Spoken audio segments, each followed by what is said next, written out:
Before we begin, I just want to go scroll down. If anyone wishes to come up, please do.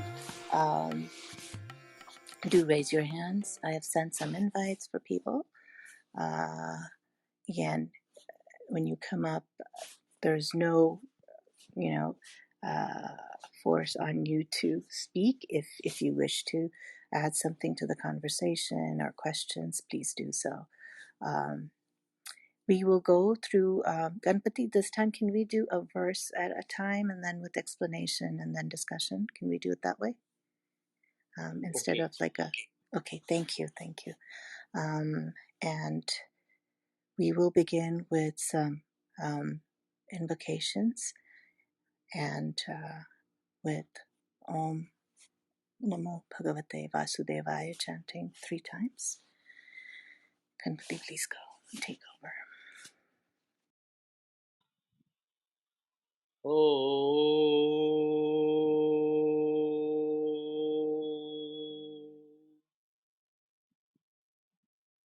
ॐ नमो भगवते वासुदेवाय। ॐ नमो भगवते वासुदेवाय। ॐ नमो भगवते वासुदेवाय। नारायणाय विद्महे वासुदेवाय धीमहि तन्नो विष्णु प्रचोदयात्। Chapter 2, verses 6. ना चै तद्विद्यन् कतर्नो गर्यो यद्वा जयं यदि वा नो जयेयुः यानेन हत्वा न जिजीविष्याम ते वसिष्ठाः प्रमुखे धृतराष्ट्रः।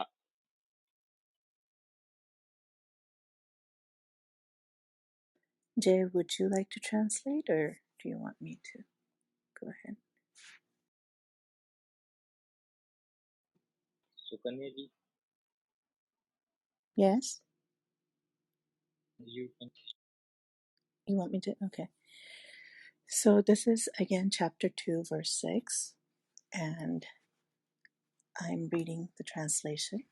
I didn't translate it myself.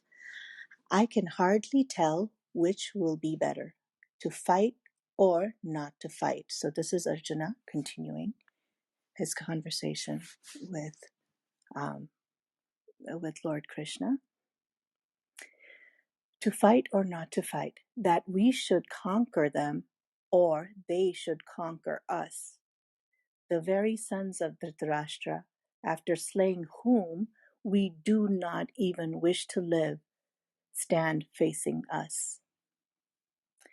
So from what I gather, that he is still very despondent, dejected, and he is saying that I understand that this is where we are on the battlefield. Remember that Lord Krishna has taken Arjuna's chariot to the middle of the battlefield, and from that vantage point, they're able to see both sides of the huge army, the huge army of the Kauravas and the Pandavas' army, and seeing all of the teachers and the cousins and the brothers and their friends and all the relatives and his great grandfather, all these learned, pious people who are standing on one side that he has to raise his weapon against. And he is at that point saying, I don't even understand why we should fight. I don't know whether I should fight. I should be fighting because I am a Kshatri. This is my duty to do that. But they're the sons of Dhritarashtra. They're my cousins, my kinfolk. And after killing them, I don't even know how I could live. How could I go on, standing there or living my life after I've taken their life? So that was the translation to the verse 6 of chapter 2.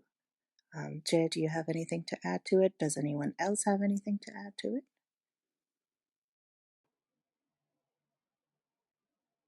Namaste, everyone. Namaste.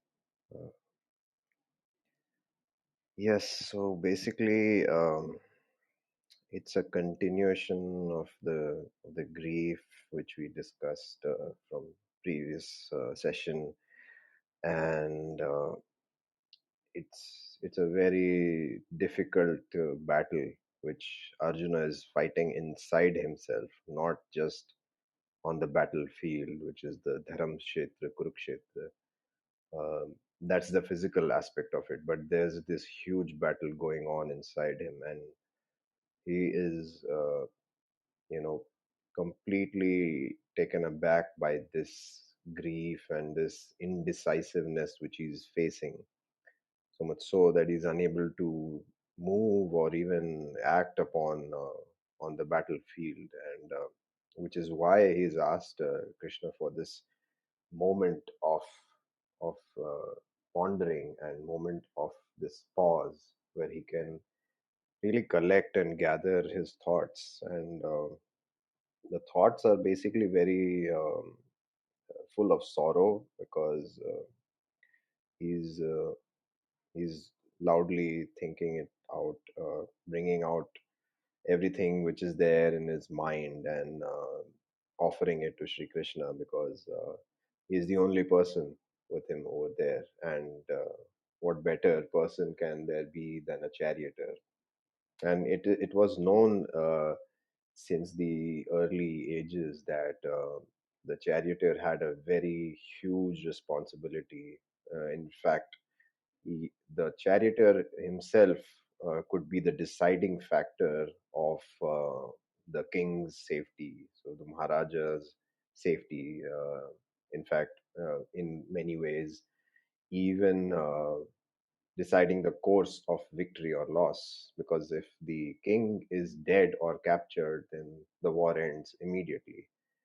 So basically, in that respect, the charioteer has a huge responsibility, and this is basically where he is completely surrendering unto Sri Krishna, because he is a charioteer, but first and foremost he's his closest friend, and he's a bhakt of Sri Krishna, and this is where he's actually, it's a, you could say, a catch 22 situation. It's a dharam sankat he's in right now, and he's comparing, going for begging. So considering that Arjuna is the supreme warrior of that age, that era, and he has all the celestial and divine weapons in his kitty, and he could easily win the war with those celestial weapons within a matter of seconds, and nobody would be able to defeat him. And yet, at that highest stature of being the supreme warrior, he is still considering going for a life of begging, and basically just surrendering everything and just go there, because he doesn't want to kill these people, even though he knows that the sons of Dhritarashtra, the Kauravas, they are doing the wrong thing. But even then, he does not wish to really kill them, because he doesn't want to have a life where these people who are there in front of him are, not there. They're absent in the life. So he's even wondering, like, what good is this victory if I even conquer them? What good will that bring? I mean, eventually they won't be there. So it's a very difficult dilemma he's going through, and he's sort of opening up. So you could say Sri Krishna is playing many, many roles over here: a coach, a mentor, a counselor, a patient, listening ear, a friend. So he's just offering himself to Sri Krishna, and this is basically one of the starting points of where Arjuna is completely incapacitated from action, and we will just see in the even the verses coming up. uh, he's going into details of why he is wanting this course of a life, or of running away. So let's just see from the other verses, and yes, if anybody wishes to add something or has some thought, please share.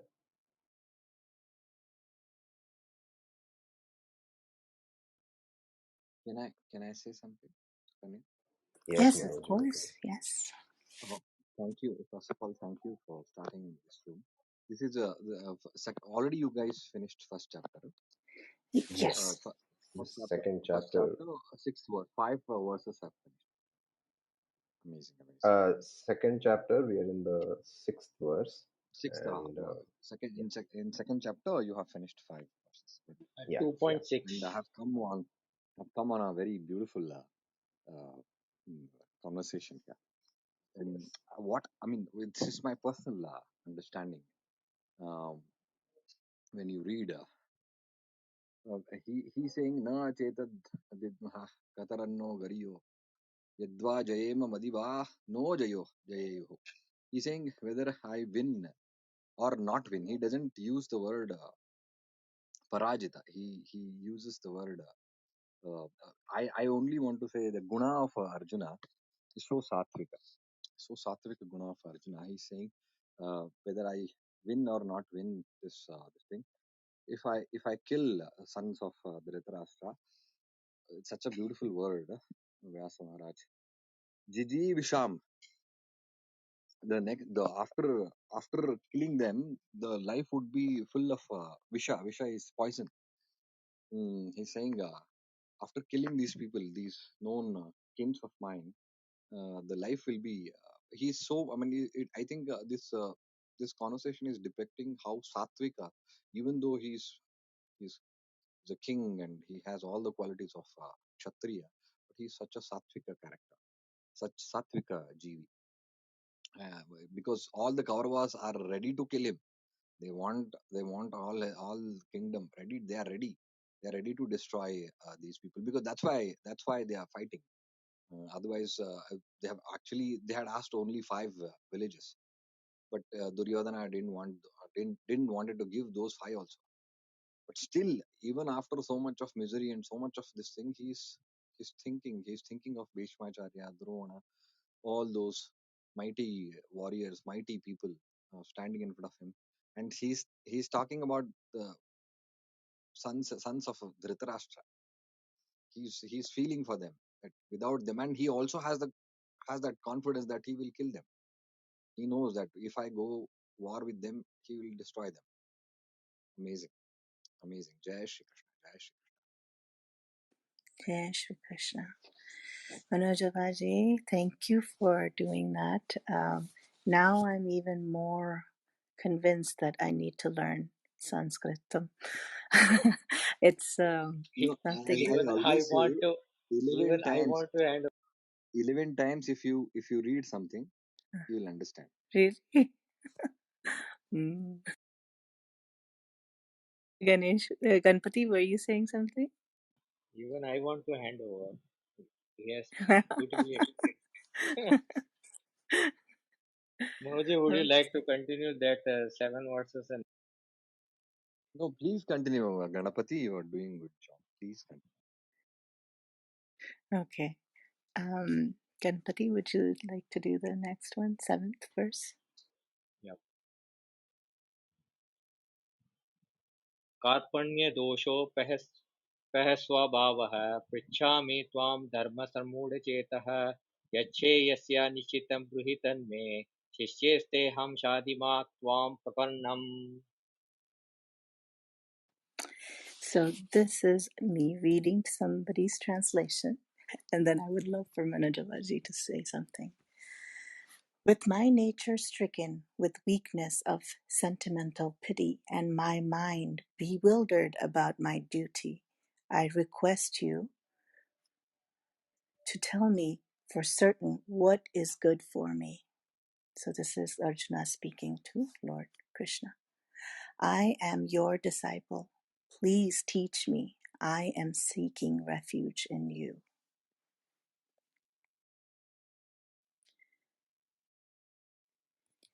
Jay or Manojabaji? Beautiful. You actually said everything. Karpanya dosha. See, uh, he knows that karpanya is a dosha. The cowardice is a dosha. And that's why he is going to Lord that I'm being cowardice. He knows what is his flaw, because Lord of the universe is sitting in front of him. He's saying, go to the war. But he knows, because of that, the mild heartedness or mild love for his family and friends, even though they are doing wrong. See, so many times what we do, we don't see what our kith and kin is doing. If they do wrong, we actually help protect them.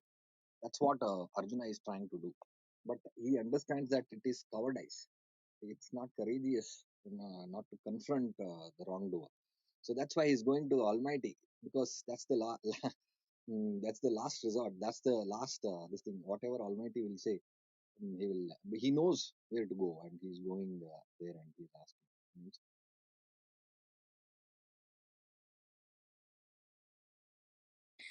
Jay, do you have anything you would like to add, or anyone else?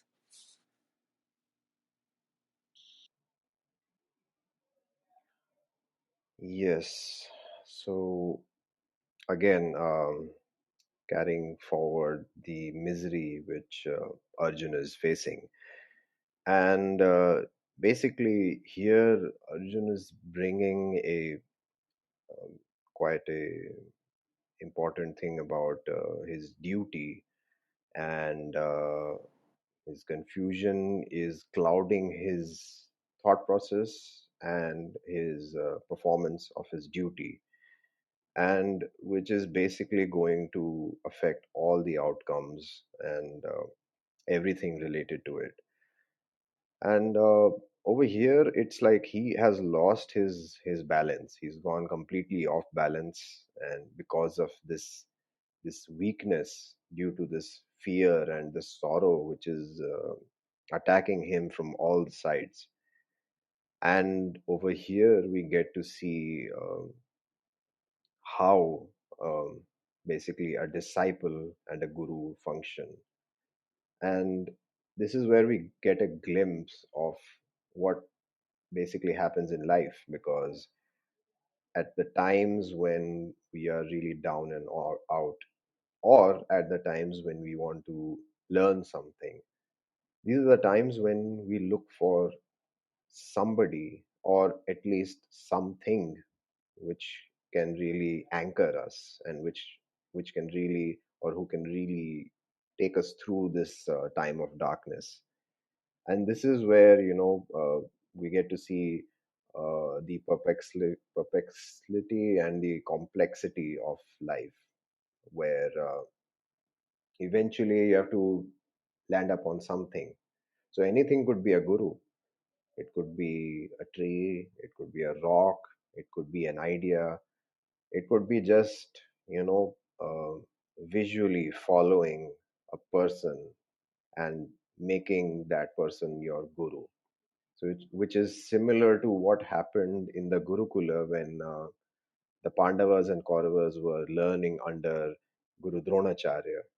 And so basically, that was a Gurukul exclusively for the princes, and especially dealing in warfare and weaponry.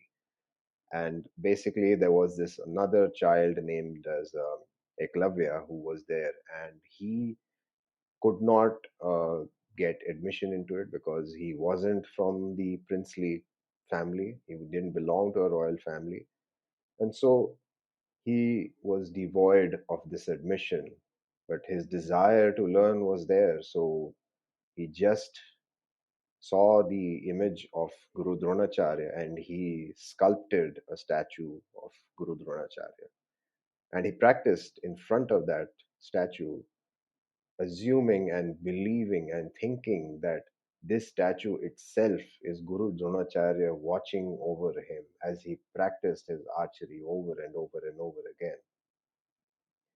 But as we all know from the story, when he comes to meet Guru Dronacharya and challenges Arjuna. Basically, at that time, Guru Dronacharya asks for a Guru Dakshina from Eklavya and asks for his right thumb, with which he used to hold the arrow. And Eklavya knew exactly what he was asking for and what were the implications of it. But he said, since you are my guru and you are asking me for a Guru Dakshina, there is no way on earth I'm going to refuse that. And hence he just offers his thumb to him. So basically, that's what a guru does. A guru comes, most of the times a guru arrives at you or near you or towards you, and this is basically what's happening over here, that Arjuna has realized that Krishna is something more than just being a charioteer, and he's completely offering himself, surrendering his individuality and his miseries and his questions and his mind, basically. And he's asking Krishna to become the charioteer of his mind, because right now he's in a delusional state. He cannot really understand and fathom what is duty, what is action, what does he need to do, what are the consequences going to be. There are so many questions arising. I can imagine he can be having a very bad headache right there in the middle of the battlefield, and he has tears in his eyes because of this overflowing sea of emotions coming out from him. So basically, he is completely surrendering unto him, and in fact asking him to become the supreme instructor for him. And he's saying, whatever you're saying, I'm going to abide by that, because that is what a guru is all about. You either surrender completely or it's nothing else. There is no middle path for a guru or an instructor. You have to either surrender completely or you just go your other way, because a guru cannot function on anything which is anywhere remotely in the middle. You have to be completely surrendered to him so that he can really uplift you and take you towards that light. So I think we'll go to the next verse, unless somebody would like to offer something. May I say something, sir? Sure. Yes. So Hare Krishna to everyone.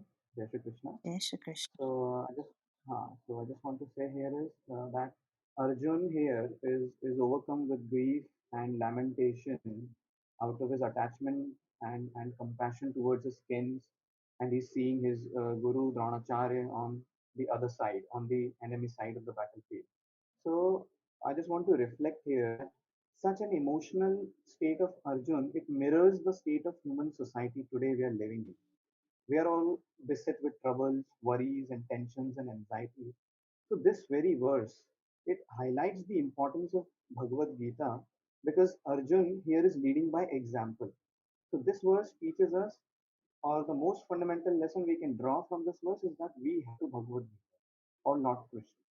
We have to take shelter of Bhagavad Gita in order to evolve towards the higher state of consciousness, where our mind is free of bewilderment and unsteadiness.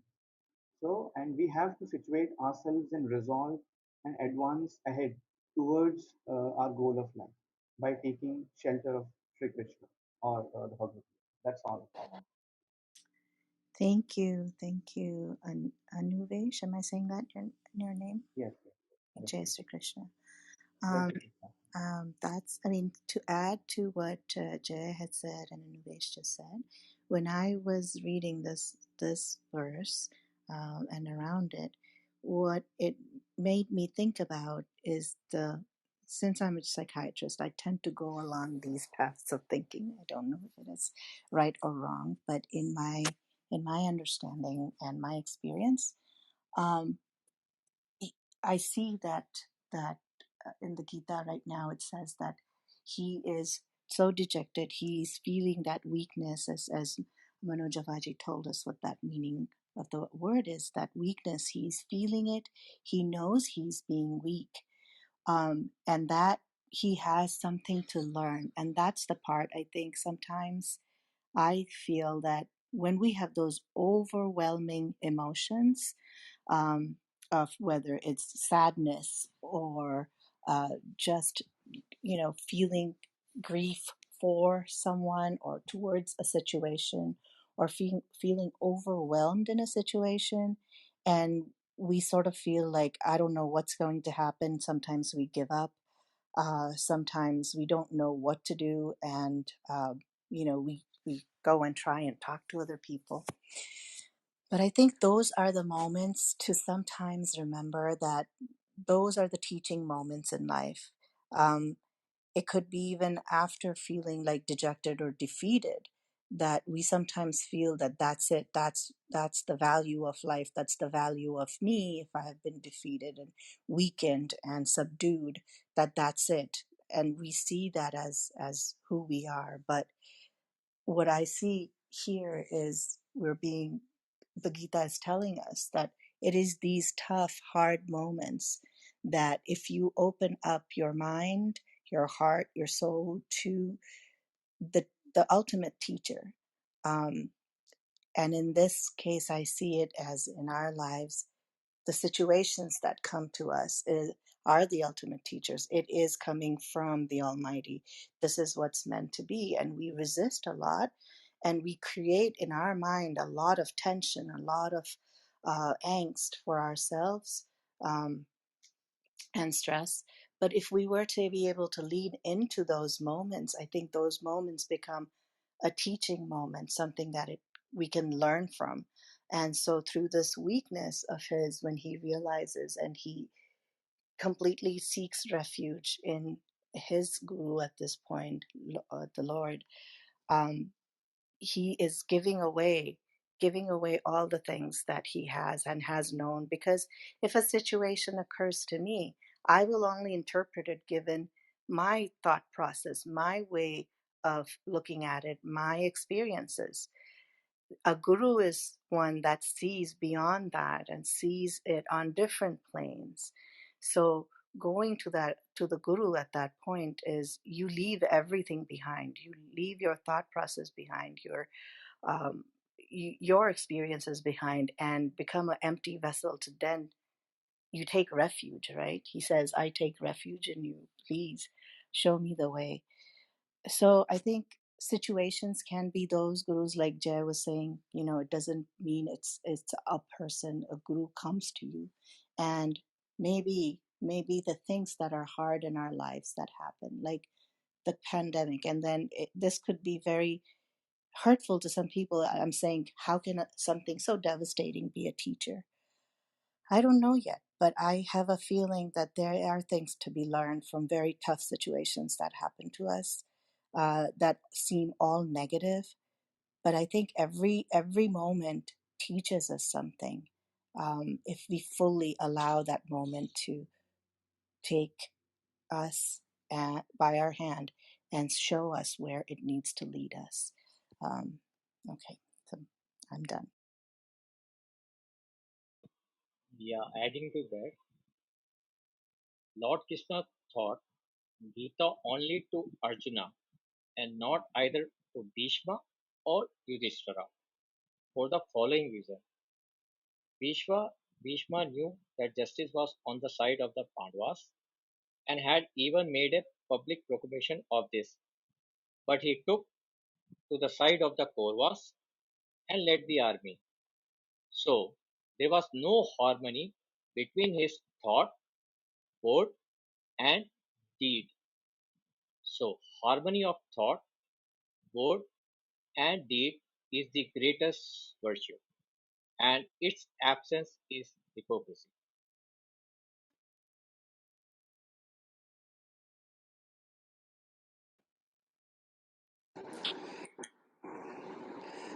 Yeah, hello everyone. Can I Yes, speak? yes, please, Nikunjika. Yeah, thank you, Sukanya. So I just wanted to add a few points here, right? Uh, so in the previous verse, right, we discussed like how Arjuna was confused when he was looking at his brother, right? all the Drashta's sons, right? So he was completely confused, and uh, he was just in a denial mode whether I should go ahead and fight with my brothers, or I should just living my life as a beggar, right? I don't want any kingdom. So that's the state of Arjuna at that time, right? So it somehow displays the quality of Arjuna. Uh, I see. I mean, though he was a Kshatriya and he was denying to fight, right? So this is not supposed to be a dharma of Kshatriya, right? Kshatriya dharma was to fight and to win the kingdom and to to serve his subject. I mean, serve his people. So this is the dharma of Kshatriya. But he was in denial mode, just because he was confused and he was looking at his family, right? So the quality that we can see here, right? He was quietly, I mean, though he's a great devotee, right? But he was enlightened and he knows, okay, if I kill my brother, that could be a greatest sin I could ever done, right? So this is something, there's a quality that I see in Arjuna in the previous verse, right? Also, one of the aspect that I see in the previous verse, like he was ready to beg throughout his life, though he born in a royal kingdom, right? He born as a king. I mean, he was a king, right? But he was completely ready to, okay, I'll beg for all my whole lifetime, but I'll not kill my brother. So this was the state of Arjuna. He was a king, at the same time he was totally detached, right? And that's why he was ready to beg, right? So this is, I mean, few quality that I see in Arjuna. If I basically try to understand the previous verse, right? Now the next verse that currently actually we are discussing, right, which actually talk about the importance of guru, right? I mean, in this verse, well, I mean, started with, uh, sorry, just give me a second. With Karpanya doso patah swavaha prashami tom dharma samudha chetha. So he was just talking about his weakness, right? Now he was saying, okay, now I become weak because of my this particular body of my composer, right? And so you please guide me.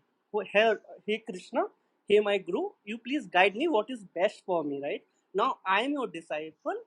Please tell me what is the best thing for me.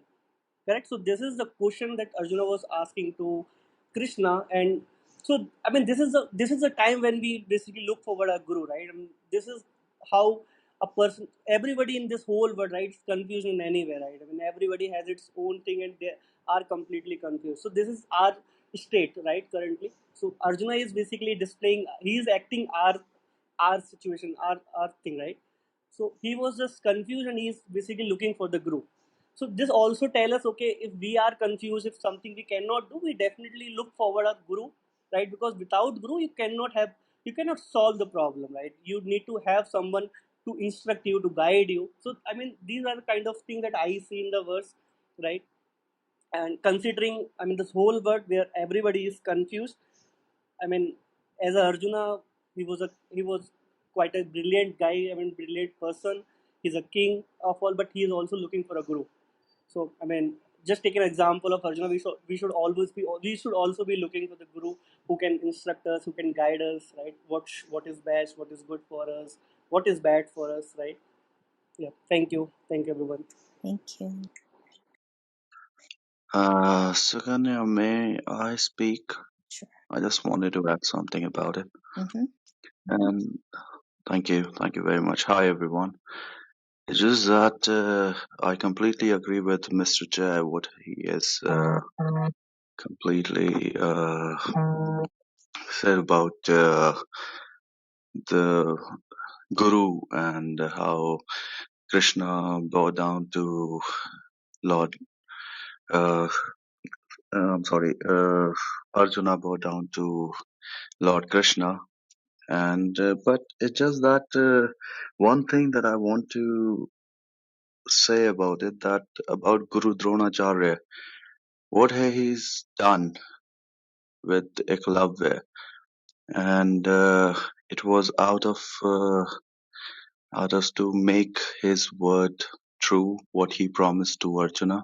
And I believe that it is very important to understand that which guru you follow, as in the end, like how Lord Krishna actually says that forget about everyone, just follow me, bow down to me. And as this Bhagavad Gita has been decided from ages, and as Lord Krishna already said that this is not the first time that it's been recited.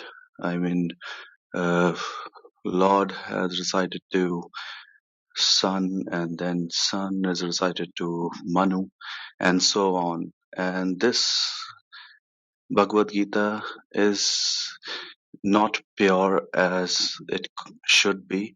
So that's why I'm standing here in front of you and telling you the truth. So I believe, I don't know if I'm right or not, and please correct me if I'm wrong, but I believe that that's why it is very important to follow the Guru, which take you to the right places. I mean, uh, in the end, when Guru Dronacharya asked Arjuna for the one thing that he has trained him for so long, is to cause down the revenge what Guru Dronacharya had been through. It's just that it is very important which Guru and what we follow, because it could be it it could be in a it could turn out to be anything. It could be good, it could be bad, it could be beautiful, it could be evil.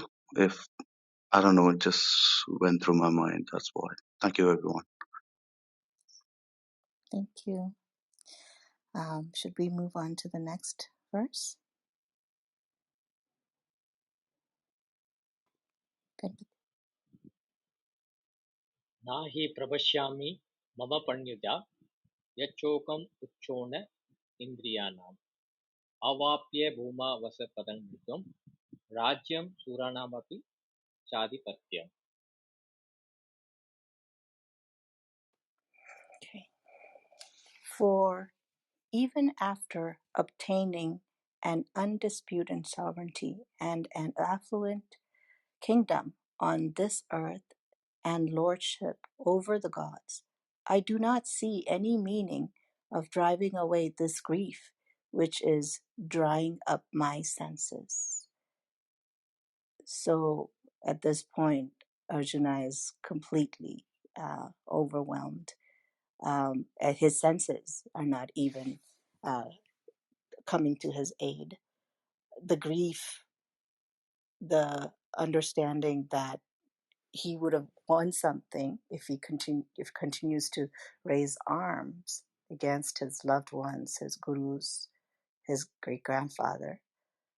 He's going to be left really with nothing, just grief. Manojabaji or Jay? I mean, he's saying Yachokamachoshana Mindriyana. The grief he is getting through his senses. Wow.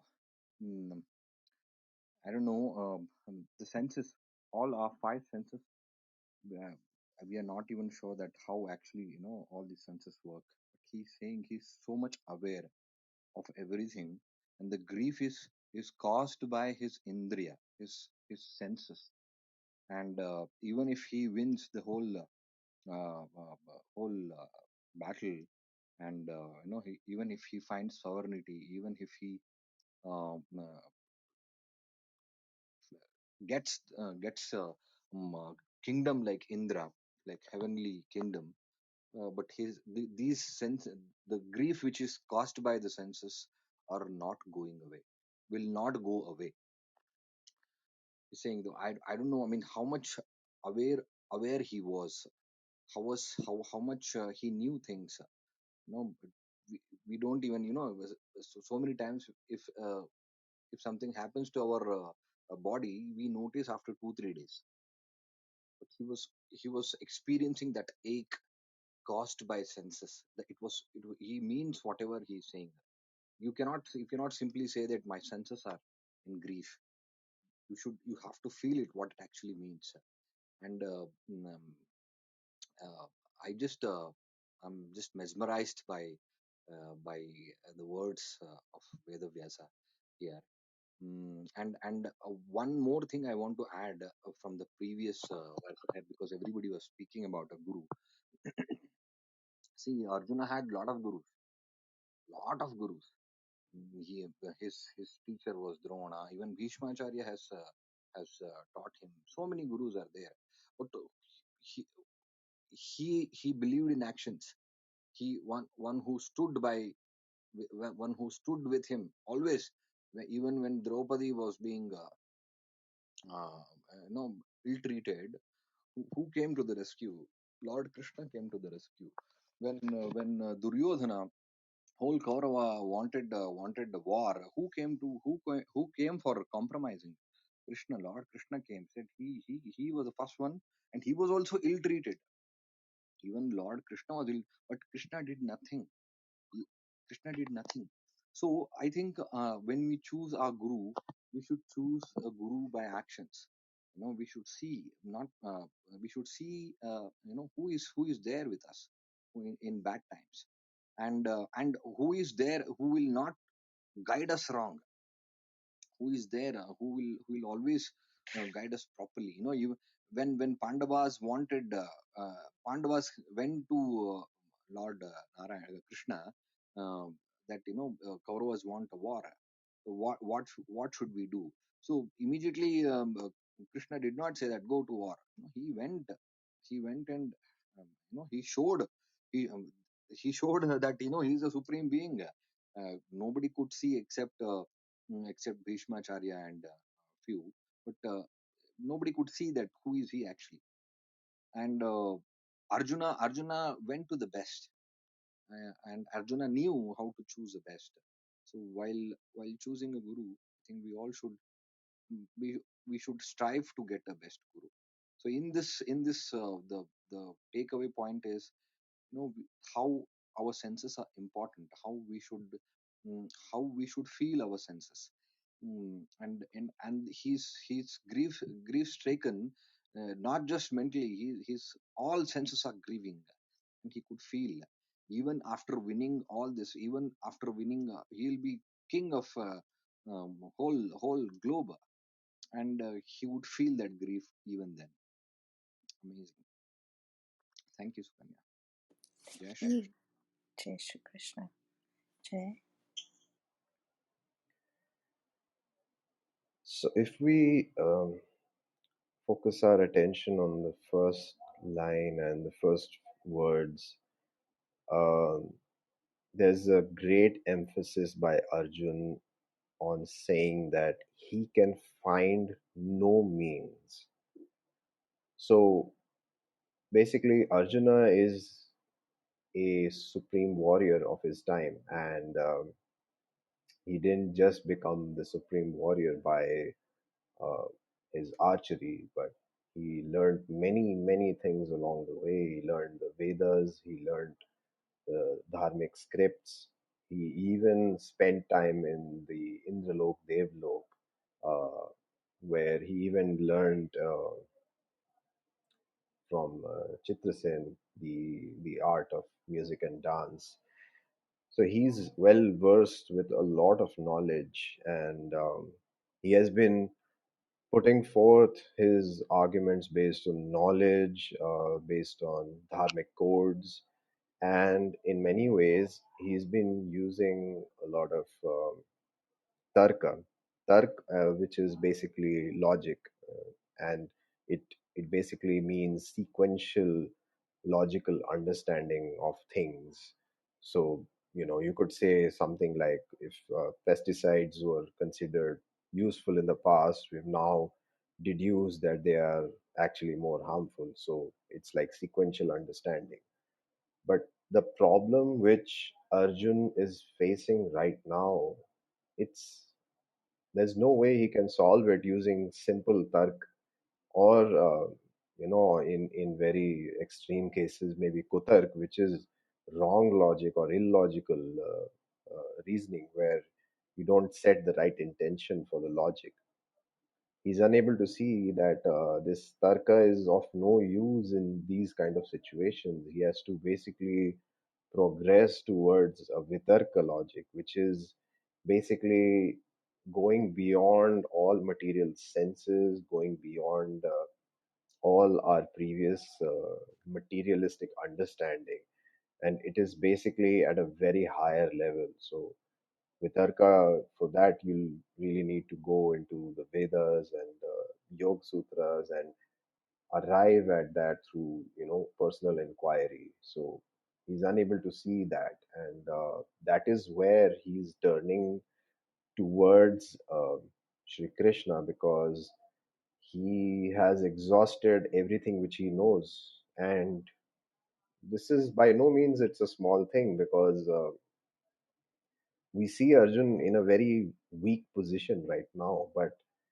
he is the supreme warrior, and on the other side everybody is fearful of the Pandava army simply because of the presence of two people, and that is Arjuna and Shri Krishna.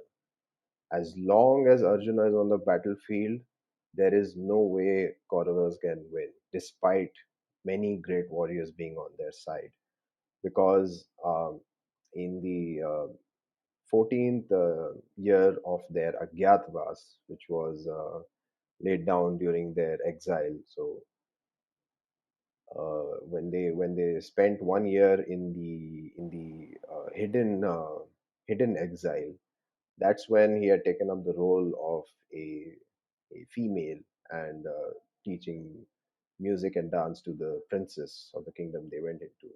But right about at the end of their Agyatvas, the hidden exile, the Kauravas found out, they deduced that the Pandavas are in this kingdom, so they just attacked there, and basically they took all their cows away so that the army will be diverted by that, and then they did another pincer attack wherein they attacked from the other side because the army was drawn out, the king and everybody was drawn out, and basically only the prince and all the Pandavas were left. So that's when Yudhishthira sends Arjuna and along with the prince to go there and take care of matters. And Arjuna is able to basically handle all of the people from the Kaurava side army, which included the likes of Bhishma Pitama and Guru Dronacharya. So he was single-handedly able to handle all of them.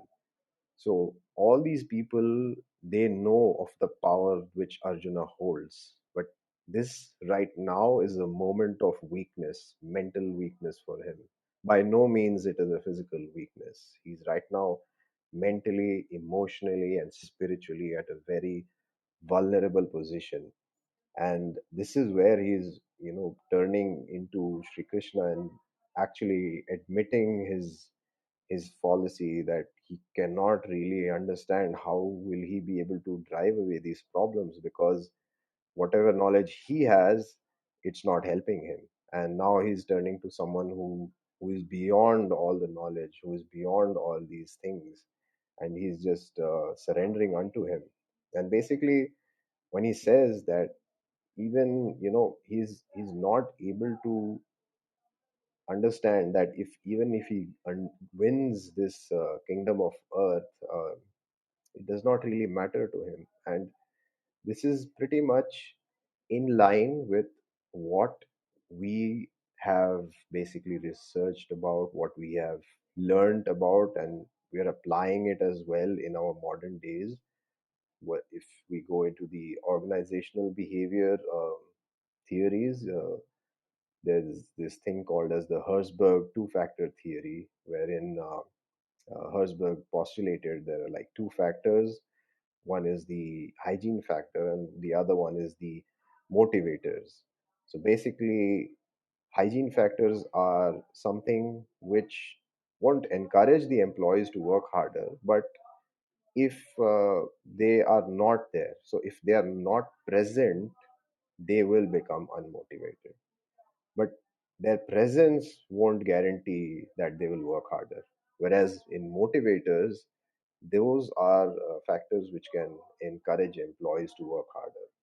And the most interesting aspect about this is that the aspects of uh, hygiene factors, what comes under that is basically your remuneration, your salary, your working conditions, supervisions, and all that. So most of the things which we actually think about, the money and the salary and remuneration part, comes under hygiene factors. So their presence will not ensure that there will be harder working employees. But on the other hand, when you have motivators, which are achievement and recognition and more responsibility, more advancement and growth along your profile, that's when you are really motivated, and that's where you feel like working towards something. And this is pretty much similar to what Arjuna is referring to, because he's really not really desirous of this kingdom of earth. He doesn't want it. He is even in fact suggesting that I might as well go to beg rather than kill these people, and then on their deathbed he doesn't want to really build a kingdom and rule over it. So this is where he is showing the path, and this can actually be applied to our daily lives right now, wherein we must realize that there is something far beyond the materials which we spend time pursuing over, because even though they are in many ways attached to us, they are also necessary for functioning. But somewhere we are attaching a very greater emphasis than what is required actually. Having an emphasis is good, but having an overemphasis on something is going to drive you mad, and which is basically what's happening to Arjuna. His senses are getting dried up. So you can imagine when somebody's senses are getting dried up, he's almost moving towards a state of no sense at all. Like he will become completely senseless, and then there's no way that that person will need some medical attention immediately. And pretty much that is what he's asking Krishna to do, because he's on the verge of having a mental breakdown and a collapse, almost about to faint. So he's asking and pleading to Shri Krishna, please save him from this state of misery he is in right now. So Kanyaji Mm, or anyone else. very well put. Um, yeah, that line of the drying up of the senses really helped me understand the depth of agony that he is in. And, you know, again, I relate it to what I have seen in my life and my line of work. And we do see situations where people are perceiving things very differently than what the majority are saying is the reality of what they are perceiving. I mean, I've literally seen that in some of the psych patients. I see that and the mental breakdown that you're talking about. I've obviously seen that, and the need for medical treatment or some type of treatment, convalescence, and all of that. But you know, in a smaller way, when I again think about the times that are those big situations where you're struggling internally with what is the next course of action that I should take, because there's too overwhelming side, whatever the situation may be. And at those times it just feels like something heavy is weighing on your soul and your chest, on your shoulders. I think those are the times when you give in to what you've been gifted with, no matter how devastating or negative it may look. It is happening because somebody's that power that you're connected to, the Almighty, that you're a reflection of, has understood that this is the best course of action for you now. And that is why you're gifted with that. And I have faced it many times, and I've resisted it many times, and lamented, like, why me? Why does it have to happen to me? But those, as time goes by, I've realized are the moments that have taught me something about living this life with more understanding and meaning. So, yeah, I'll end this.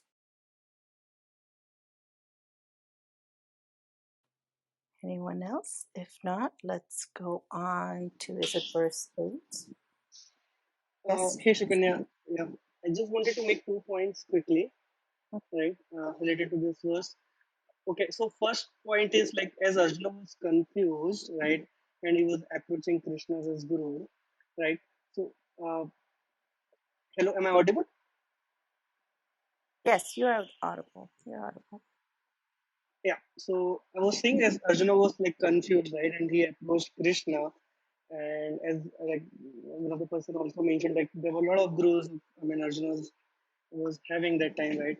Why didn't he go to the Dronacharya? So I mean, one point that we can learn through Arjuna, right? And if somebody wants to look for the guru, he definitely look for someone who knows the science of Krishna, right? He understands like what how Krishna thinks, what Krishna wants, right? So he should understand. I mean, he should ultimately the devotee of Krishna either, right? Like for us, if we want to select some, if we want to have one guru, we definitely look for someone who knows Krishna, right? In that way, I can someone who can follow Arjuna in a way, right? So like I think there's a famous quotation I think in Odia or I don't know Bengali, right? So like Kiva Vipra Kiva Nyasha Sudra Kenaya Yehi Krishna Tattva Vedna Se Guru Aya. I mean, for a person to be a guru, he should not be a person like he may be born in a lower family or he may be born in a higher family. Like the only qualification that he needs to be guru, he should understand the science of Krishna. He definitely should understand the Krishna. That person could be, or should be. I mean, that person would be the perfect and bona fide spiritual master. So yeah, this is one thing I just want to make. Second thing, like the last point of this verse, right, where Krishna was mentioning that although he has that big kingdom, unrivaled kingdom in front of us, but he will not be able to realize that part. Just, I mean, so we can also understand it, right? Like though we have a lot of money, a lot of fame in this world, if we don't understand Krishna, or we just not follow or if I mean, if we don't follow the dharma, if we don't solve the problem of life, like Arjuna was not able to do at that time, we will not be able to realize anything in our life, right? So this is second thing I just want to make. So, thank you for listening. Thank you. Um, Can should I we? speak? Yeah. Yeah. So we should speak only about verses 6 to 9, or we can speak something in general from the Gita. I think we should first talk about the verses so that we are aligned, because we are actually going sequentially. Yes. So So, actually, I wanted to talk about these verses only. So, but it was slightly personal for me. okay. So when I got introduced with Gita 3 years ago. After that, I started looking for Guru, but unfortunately, I couldn't find Guru so far till today. So what happened in the process? I made Krishna as my Guru, and from that time I have been following him only, his verses only, and I no longer I seek, and I think there is any requirement for Guru. Krishna is my Guru. So I just wanted to, speak like that. Thank Jai Shri Krishna. Jai Shri Krishnam Krishna. Mande Jai Jagadguru. Shri Krishna. Jai Jai Shri Shri Krishna. Krishna. you. Jai Shri Krishna. Bhaji Govinda. Ganapati, should we do the next verse? Sanjay उवाच एवमुक्त्वा ऋषिकेशं गुडाकेशः परन्तप नायोतस्य इति गोविन्दमुक्त्वा तूष्णीं बभूव.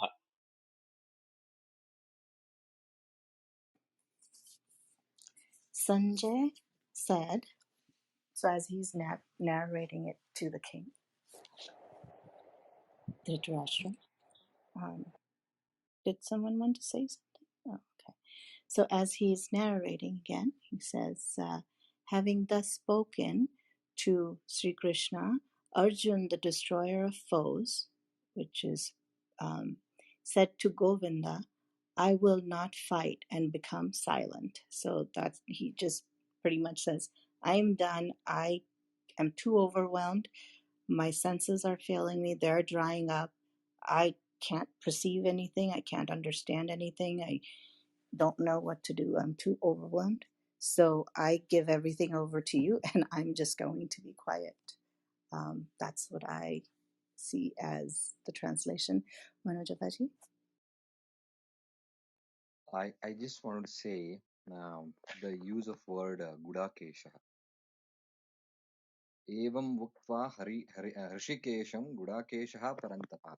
Gudakesha means one who lives in hearts. Arjuna spoke to somebody who lives in his heart.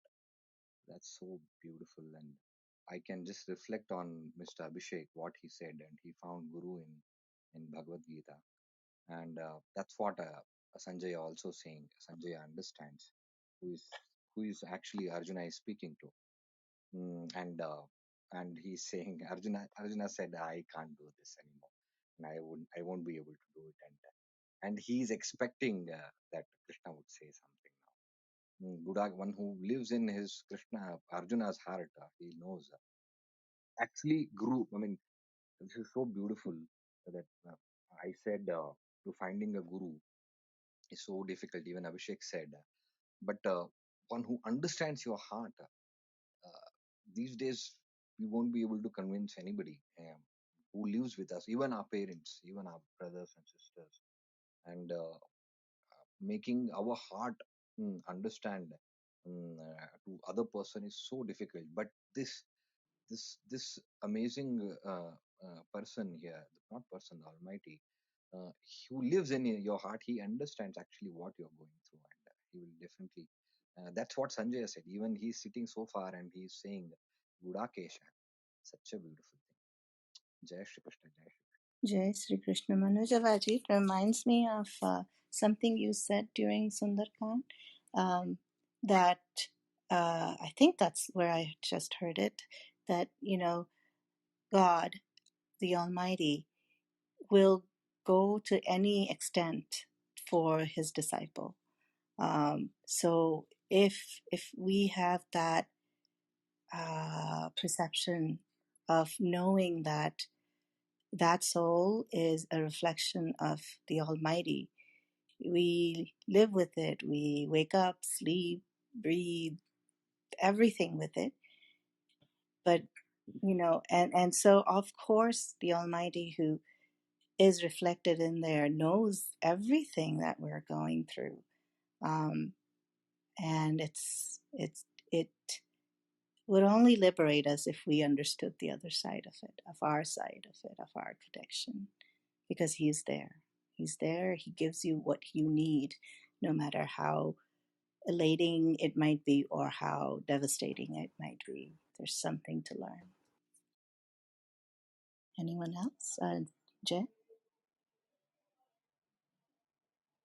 So basically, in this verse, we are brought back to the other side of Gita. So basically, for everyone, the Gita is happening on the battlefield, Dharmkshetra, Kurukshetra, but it is also being seen and witnessed by Sanjaya, who is the charioteer of Dhritarashtra, and they are sitting in Hastinapur, the capital city inside the palace. And basically, this is where the narration is shifting to Sanjaya. And I think we should pay attention to two parts over here because um, basically, when we shift back to the palace, we get to see that Dhritarashtra is pretty happy and glad that he's getting to hear this, that Arjun is not going to fight. He is giving up his arms. His Gandiva, the celestial bow which he carries, it has slipped from his arm and it has already fallen on the chariot. And this is in many aspects for Dhritarashtra a victory and a signal of the winning of the battle. So he's assuming that the battle is already over because, according to him, even Krishna, will not have any answers to these moral questions which Arjuna is raising, and he is absolutely sure that even he refers to Krishna as a cowherd. So he's referring to Krishna as a very very ordinary person, and he's saying even he cannot have answers to these questions of depth, and going against the family and the relatives and everyone, or even going against me, who is actually the elder father, or what we refer to as the Bade Papa, you could say. Uh, and how will he go against all of these people? And here we must pay attention to how Sanjay narrates this part to Dhritarashtra by referring to two of the names of Arjuna. One which we discussed is Gudakesha, and the other is Parantapa. So, in inferential terms, you could say Gudakesha is, he's the master of curbing or conquering or being victorious over ignorance or sleep. And Parantapa is the chastiser or the winner over enemies. So, in fact, just by so just look at how Sanjay is relaying this piece of news. On one hand, he is referring to these celestial names, you could say, of Arjuna, but he's saying that he's the master of curbing ignorance and he's the winner over enemies. That person, he is saying that I will not be able to fight, and I am you referring to Krishna and saying that I will not fight, and he falls silent. So basically, he is first extolling the glory of Arjuna and reminding Dhritarashtra in that admiration that this is a person who is a winner of enemies. So this right now is a very temporary condition because it's just a mental condition. Physically, there is no one who can beat him. There is absolutely no one who can come near him. And so basically, he's indicating, Sanjay is implicitly indicating towards Dhritarashtra that this is a very temporary phase, and probably it will go away. And also, Shri Krishna is there. He's going to take this away from him in some time once he gives him or empowers him with this knowledge of self realization and self consciousness. So Dhritarashtra, even though he is happy, but inside him he's having this fear also that somewhere maybe Arjuna might reverse his decision and once again pick up the Gandiva to go against his army. Because basically, at many levels, if you really look at it, it's Shri Krishna fighting against Dhritarashtra. But Dhritarashtra does not have the courage to neither go to the battlefield, the Dharam Kshetra, Kurukshetra, and he neither has the foresight or the energy to actually look at the war. So when Rishi Vedvyas arrived and offered to give him the Divya Drishti, he got fear and he got scared of this proposition. And he said, you might as well give it to Sanjay because all my life he has been my charioteer and I have been accustomed to listen to what the charioteer is narrating to me. So you might as well give it to him. So, in many ways, he's a fearful man from inside, afraid of what things might come and how things will shape up and whether the crown will be taken away from him because he's always been a prisoner to his desires, the desire of the throne, the crown, and also a very heightened desire for his son, which is almost making him blind by karma as well. He's already blind by birth, but he's now even blinded by his own karma. And so he's unfit to be a ruler in almost all the dimensions and aspects being presented over here. So Kanyaji or someone else would like to take it up.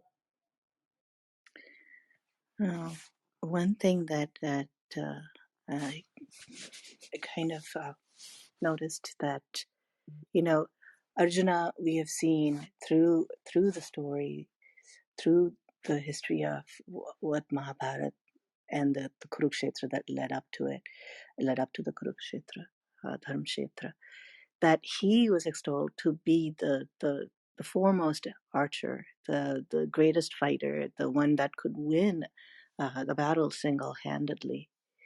Someone, when in current days we've seen, we could imagine, we could see people who are extolled to be the top of something, at the top of their career or their abilities, and they're the most knowledgeable in that subject or field.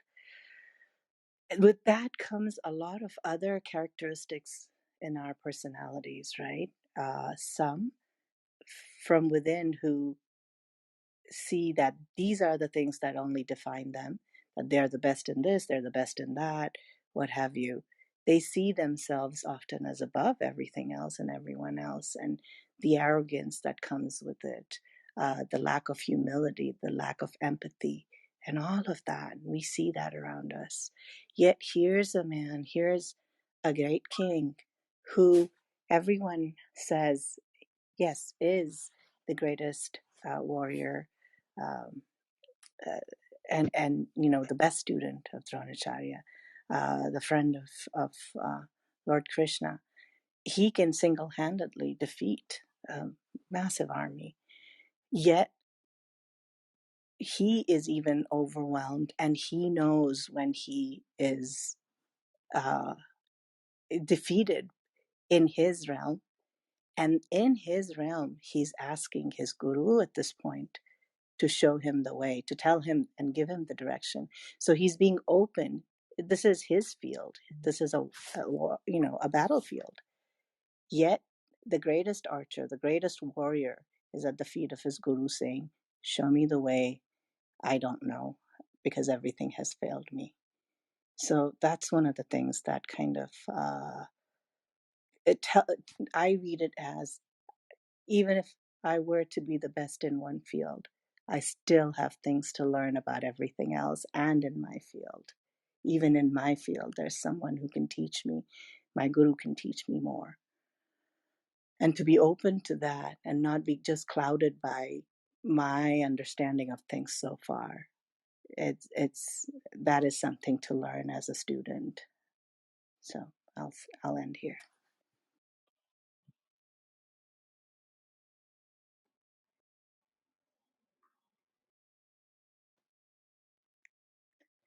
Should we then move on to the next one, which is we're really going to get into, um, Uh, yes, go I ahead. just want to add one. Yeah, I just want to add one point here.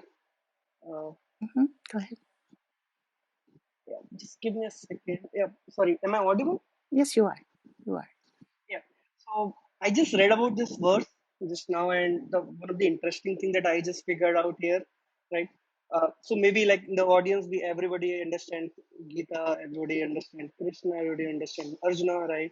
And we all have that faith that it is spoken by Sanjay, right? And it's a conversation between the Arjuna and Krishna, right? But so I looked. I mean, I have read Bhagavad Gita, and I haven't ever find that where we find the Krishna name in the whole in every verse. Like if you check each and every verse of Krishna, I mean every verse of Bhagavad Gita, you will not find whether the Krishna spoke something. I mean, whenever like Krishna was saying, Gita saying, okay, Bhagavan Uvacha, right? Like similarly here in this verse, Krishna, Sanjay Uvacha, Sanjay said, right? Similarly, like Arjuna Uvacha, right? Nowhere it's mentioned that okay, Krishna was right. So people have this thing, okay, if it is only a Bhagwan Uvacha, how Krishna becomes a god? I mean, how Krishna is Bhagwan here, right? How we can assume? People have this kind of questions in their mind. I personally got these questions couple of times, right? So, like as a Krishna's follower, we can definitely show this particular verse where Arjuna is saying, "Na yosha iti Govinda mukta." Hey Govinda, I shall not fight. I will not be fighting now. And he becomes silent. So this is one of the words where we can just read it out in front of those people who doesn't understand. Okay, here Krishna, we are basically saying Krishna, I mean Bhagwan, and Krishna is a Bhagwan here, right? And this is the word which basically says about it. Yeah. Thank you. Thank you. Nikhilji, one thing I just want to clear, Arjuna was not confused. In order to dispel Arjuna's delusion that he was the killer and his kinsmen were going to be killed. That's why it's all about.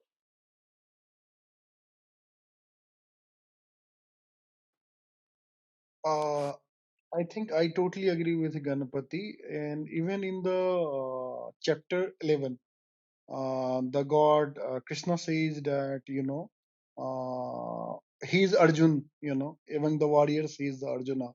So I don't think Arjuna was confused, and as I see the things, and obviously I agree with Ganpati, whatever Ganpati said. Just I differ. I beg to differ here because whenever I go to someone to find answers, uh, even though I'm sure that oh, this is how things has to be done, I go to somebody with to who I trust only because there is a bit of confusion at what should be done. What if he cannot? I mean, he cannot run out of the battlefield, and there are a lot of confusion actually.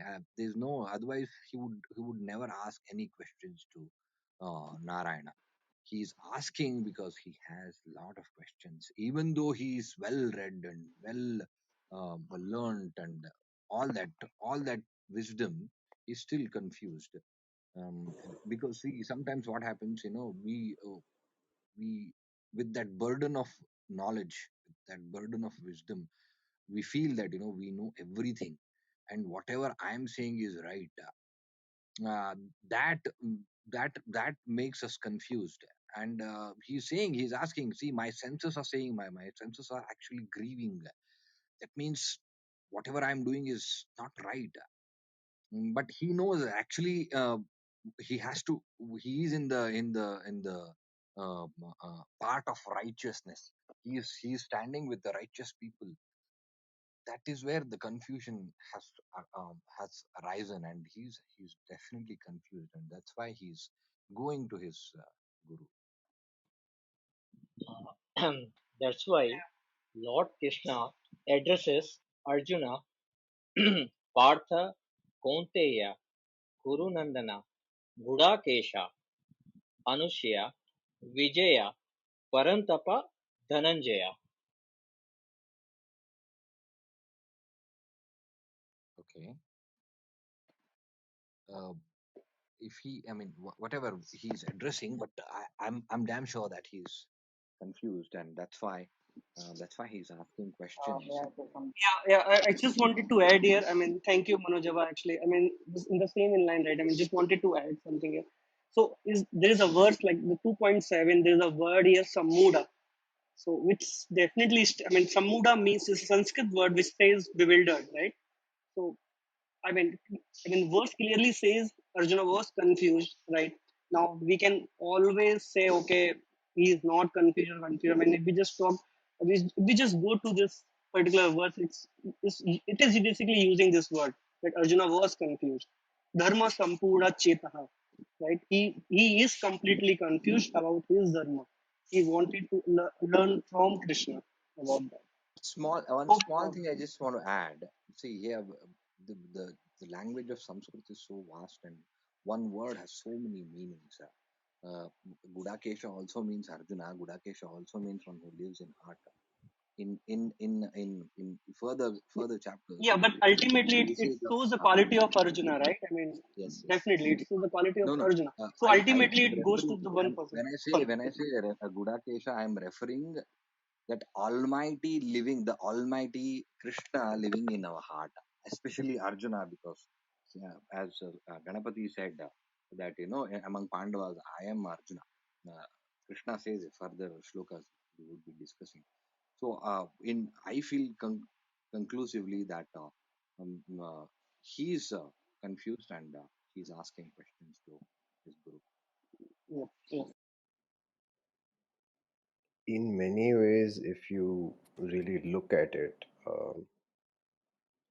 the Kurukshetra is being shown as a physical battlefield, but it's happening inside you in every breath you take and every decision you take, whether you want to eat dinner right now or not, whether you wish to eat your breakfast or not, whether you wish to pick up your phone or you wish to keep it down. So everything has two separate options, which again branch out into two separate options, and then it keeps on going in a loop. Just, you know, if this, then that, then what? It just keeps branching out like that, and that basically sort of forms your life. It's all a question of what decision you take. And whenever there is a decision, there is always going to be a dilemma until and unless you have that supreme clarity of your consciousness and your realization of what you are. There is always going to be a problem in deciding.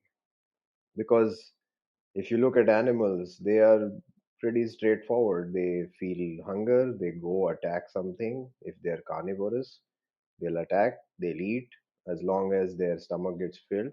And once it's done, they will just leave that thing and go away. They don't have any attachment or anything related to that. That, oh, I will store this in a fridge, or let me keep this for later on, because that doesn't work in the wildlife. That it's a biological process that within 40 minutes that body will start decomposing. So there's a food chain attached to it. The highest food chain animal will first eat it, then the next, going into the scavengers, the vultures, the crows, and then the other creatures. So it's all linked to one another. Everything is intricately interlinked, but they are not attached to any of them. Whereas we get attached because of this great strength of consciousness which we have, which is simultaneously the source of our strength and our biggest weakness as well. So just because we are conscious does not mean that we are actually powerful. It can also mean that it can be the biggest source of our downfall, which is what's happening right now, which is the yug which we are in right now. This consciousness, this overload of thinking, this overload of intellect, logic, and information, it's just bringing us down. And that's where we need to really internalize this Gita, because we are not really standing on a battlefield, on a physical battlefield. We are not at Kurukshetra, but inside you, inside the breath you're taking, you are at a Kurukshetra, because you are deciding at each moment, should I do this or not? And in that moment of decision itself is where your consciousness comes alive, where your instinct, your self, which is basically a mirror image or a reflection of Sri Krishna, the Godhead, which comes and guides you into taking that right decision. Otherwise, if you succumb to your desires and your sensations and your materialistic nature, then you will get astray and you will get somewhere else where you should not be. So basically, it's all an internal thing which we need to tackle. Learning from these verses of Gita and applying it, because if you really look at it, we are now almost about to leave the entire context of Mahabharata, because Gita is not about the battle. It completely leaves that behind. So we should not be even for a moment thinking that it is about the battle. It's going to move away as we keep progressing. There are going to be many chapters and many verses coming up, and none of them will be linked to anything related to what's happening on Kurukshetra. So Do not take it on the word value, do not take it at the face value, but try and apply it in your lives and see that there is supreme knowledge in this which is applicable anywhere you go, any time and any age you live in. It's going to still apply to you. So the war is just a context. It's basically a stage for probably the greatest actor of all time, the greatest character which anyone has ever seen. And it's his narration, it's his direction, it's his delivery. Everything is his. So the stage, the spotlights, are everything are on him. Even time has stood still for that. Can I ask something? Yes, please. So, in this tell you how to decide between good and bad, how to take both. Sorry, can you repeat that? In this, like you said, Telugu is going on, how to decide between good and bad and how to take the right decision. Well, good and bad are subjective things. If you take it in the context of good and bad, um, it's going to create a lot of confusion. So we're going to end up just like Arjuna. But what you could think about is, um, what action are you going to take?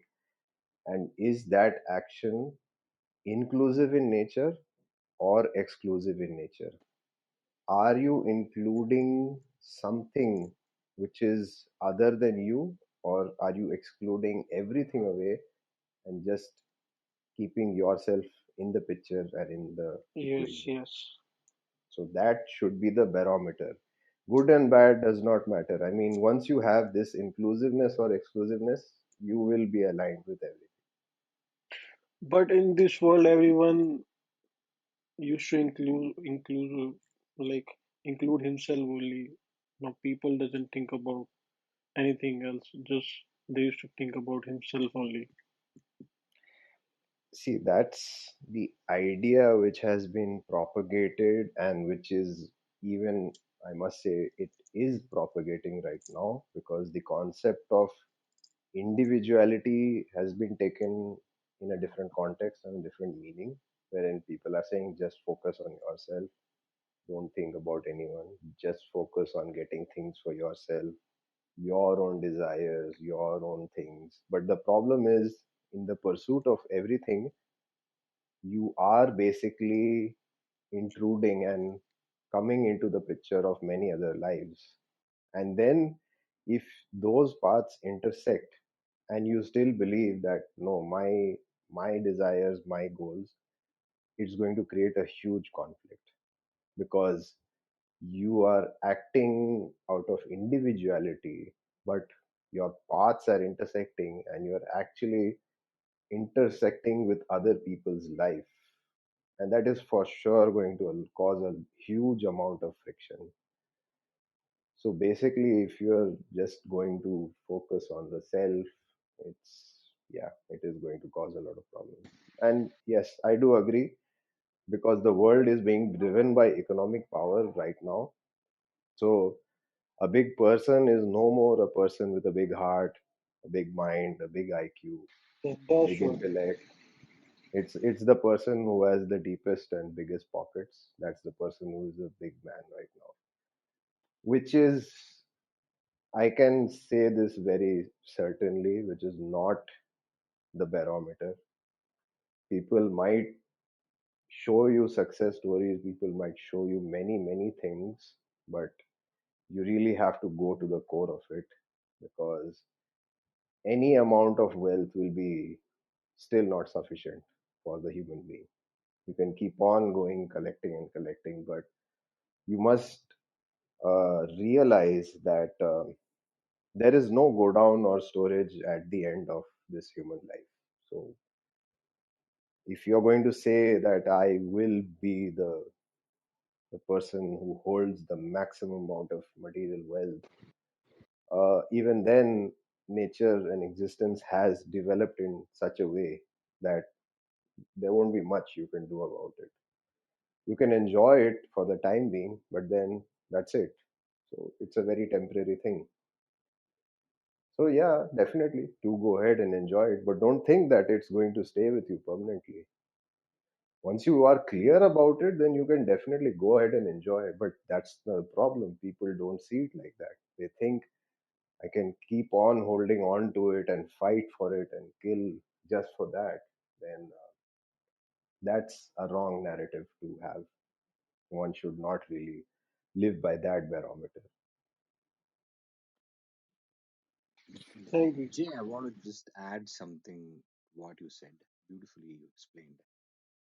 Yeah, what Madhur saying, if I understand it.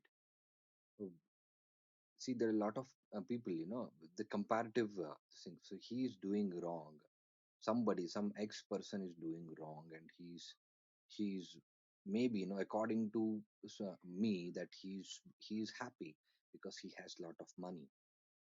So and that is the context where I feel everybody cheats.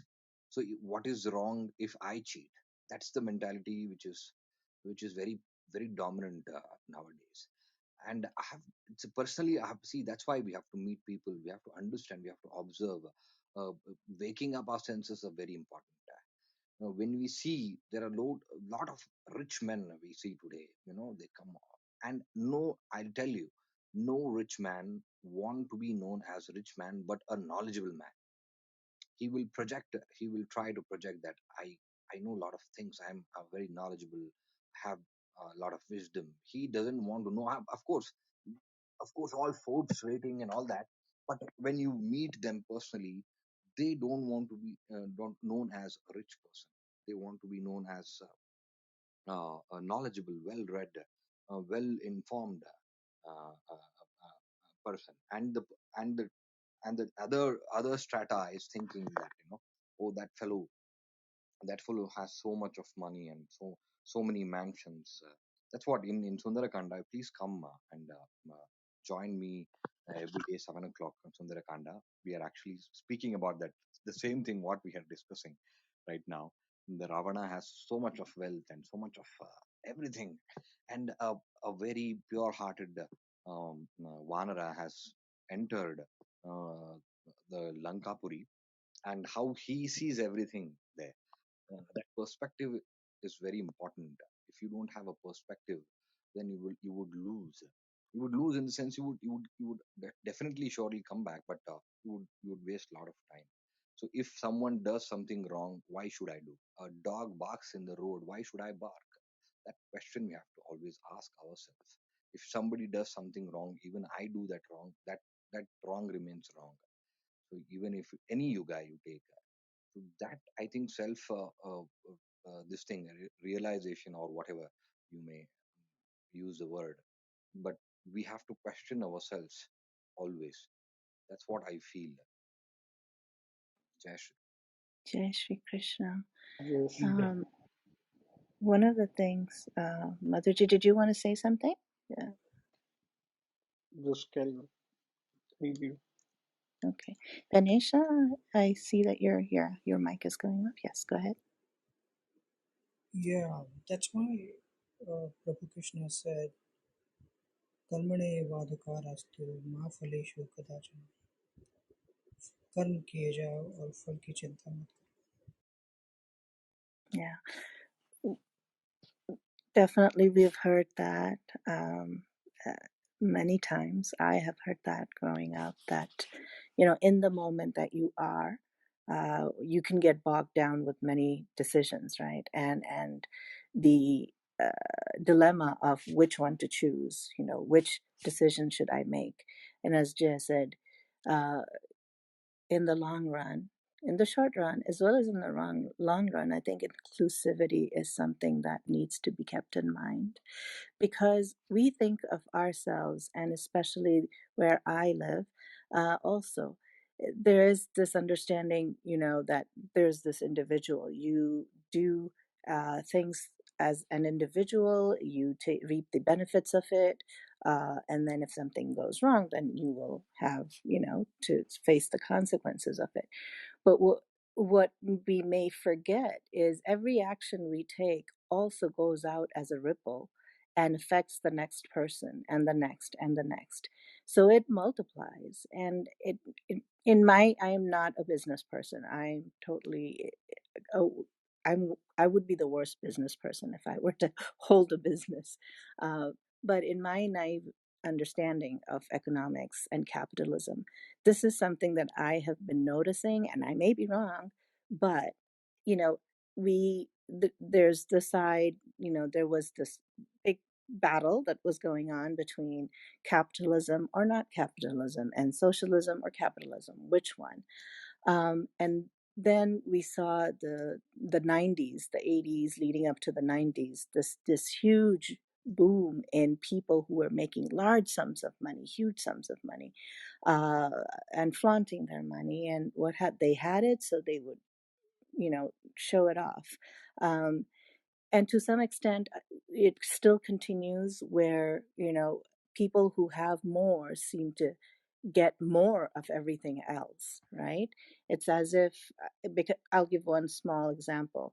Um, you hear about the Oscars and things like that, and what struck me once was they have all these Oscar parties and stuff like that. So these are, the top 1-2% of the nation of the US. They have a lot of money, they can buy everything, but these are the people who are getting these free gifts of the first iPhone when it comes out, or the most something is given to them as a gift day in day out. uh, these people are gifted with clothes they can show off because the designers want them to be wearing their clothes, because then they become a walking, talking billboard and advertisement for them. So these people who then travel to entertainment, they want people to pay for their flights, and they want them to pay for the best accommodations. So the more they have, it seems to be that the more they get. And there are, as young folks, as we come up, we look at that and go, wow, look at the life that they are living. Look at how much you can get when you have more, right? And we don't see the other things that are behind all of that glamour and shiny, glitzy aspects. Because I then look at capitalism. There are people who made decisions to let jobs go to a certain other part of the world, because that would mean at the end they were making more profit, right? They were going to go to their board of directors, they would be making more, they would have more of money in the bank. And this is being taken on the backs of people who are working really hard in positions, in situations that are not safe. Children may be working uh, long, extremely long hours that are not physically conducive for long terms. These corporate heads may have even known some of those things. I don't know. Uh, but yet we tend to look away. And as consumers, knowing some of this stuff, I was still buying.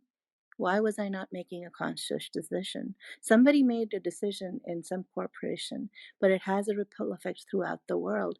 And then I perpetuated by doing something. So if we were to look at every little aspect, and it may seem overwhelming, but I promise you, if you take one small piece at a time and look at everything that you do, consume, not consume, throw away, has an effect. It may not be immediate, it may not happen next week, in this year or next year, next 10 years, but it has an effect. The way we have become these people who consume and throw away, there's these huge barges of plastic waste floating around in the middle of the ocean. Animals are getting affected. The animals are getting affected. Then the food chain is getting affected. That's getting affected. The algae is getting affected. The temperature of the ocean is rising. Those are dying out. Less oxygen is being produced. It has an effect. And who will it affect? All of us, even the person who's the richest, going to be affected when Mother Nature is affected, right? And it won't matter. how long or how much money that person will have at some point. There's only one truth. If you're born, you're going to die. That's the only truth I know. Honestly, and in between we think of so many things as being, this is the truth of this, that is the truth of that, and that's how it should be. But that's my perception from my experience, my understanding of things. And there's so many other perspectives. But one of the things I notice with capitalism too, it's almost like, yeah, it feels like it's going to involute on itself, because then we see these big economic powers battling it out, sort of, metaphorically, with who's going to capture the market. And yet they're still thinking of profit, profit. Yeah, and the people who are working for them in some, horrible conditions are still not getting the benefit of anything that they make. How long will that survive? I don't know. It almost feels like it's going to involute until it grows a conscience and starts looking at its decisions, will have a ripple effect that will actually boomerang back on all of us. We are almost like, I don't know, involuting or finishing ourselves with the decisions we make. Yes, I think I'll stop over there. And somebody asked, like, how to take decision, like whether it is right or wrong. Like, like all of us would have watched TV or would have done something else, but instead we are listening to Gita, and we are listening to chapter 2. So this is how we can make our decisions, and we know that what is wrong and what is right for us. Thank you, Ganesha, for that. I think, yes, you brought it back, because I was starting, as I was listening to myself talk just now, I was starting to get like, oh boy, overwhelmed again. But right, we did make the decision, and I think it's, if if you do believe and understand that that power, that that energy, that whatever you want to call it, that powers your life, this life, and this outfit of your being that you're wearing this time, if that's a reflection or a part of that huge power that has created everything, if then you get quiet enough to listen and learn to understand what you're listening to, I think that could guide your decision making process. And to listen to the words of uh, Lord Krishna, the Bhagavad Gita, I think once you can align with those things, those understandings, the words that are in these great works, you will realize from inside what the decision ought to be. And, you know, everybody makes decisions, everybody's on their own journey, and they're at different places in their journey um, to the end, And what my journey is and looks like to you from the outside may or may not be something that, you know, is right for you. So oftentimes, we're ever the moment we're born, we're told what to do. Do this, do that. That means this is success. Do this. If you have this, then you're successful. Then if you attain the next thing, you're successful. But when we get to that part, and when I thought that I needed to get into medical school, that I would be the happiest, and I've achieved something. Well, I got into medical school. Then I was cursing myself. It's like, oh my God, there's so much studying. I can't do any of the things I really love to do. Why did I do this to myself? I thought I was going to be happy. So that was coming, and then it went. Then I achieved the next thing, and I thought, oh, wow, I'll become a child psychiatrist. I'll be very happy. Same thing happened. Everything I achieve, I realize, yes, there's happiness, but it's momentary. So then what is going to give me that enjoyment, that blissfulness, where nothing will touch. The devastation around me won't touch me. The elations around me won't touch me. Where I will feel like I'm balanced. I don't know. So it wasn't in achieving certain degrees. It wasn't in achieving a certain bank balance or buying a certain car or having a certain lifestyle. So there must be something else. And at least we are here together trying to figure that out. And thank you for reminding us of that, Ganesha. Sukanya ji, I just want to add one small point to your this thing. Life is not just birth and death. It's very meaningful, and the problem with the problems we face when we attached ourselves to everything. Getting the, but we have, even though we are detached, if we perform our duties as son or daughter or father or mother or brother or sister or an employee or an employer, and if we detach ourselves and perform our duties, and that's what I think, that detaching ourselves with things we do will only come from if you read Bhagavad Gita, and if we at least try to understand a little bit. So the success and failure, if we compare to others, you will be never be another Bill Gates, or you'll be never be another Einstein, but you can be somebody totally new. That attachment to things that I want to become something is a horrible thing we have done to this generation. In the sense, the whole this thing to do. I want to do something is what I want to do this, and why I'm doing this because of the. I'm just doing this because this will help me and help others. Um, uh, mm, it will better our life. That should be to do is more important than to become something. And everybody, whenever we try to become the best of the father, best of the mother, best of the son, then we fail, because we are not that. We are uh, best of ourselves, and we should give our best without attaching ourselves to things we do. I think Bhagavad Gita says only about this, and when we read this will give us a perfect perspective uh, that how not to mm, how not to live.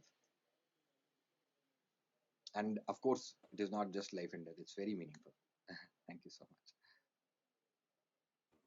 And this is the real meaning of dharma. If you are father, be father.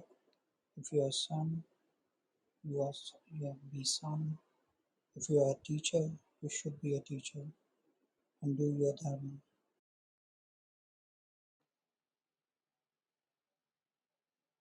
Yes, quite well said, Ganesha.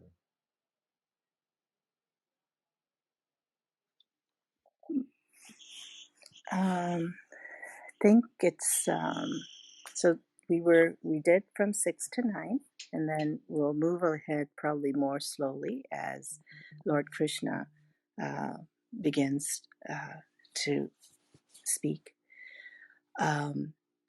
So at this point, I would like us to take a moment and just think upon these things that we discussed, and how going forward we can be more aware of the decisions we're making, more aware of the effects of the decisions, but taking in the moment, probably from what I understand, uh, the decision to do what you are doing wholeheartedly, fully, without giving into uh, what what success you'll get from it.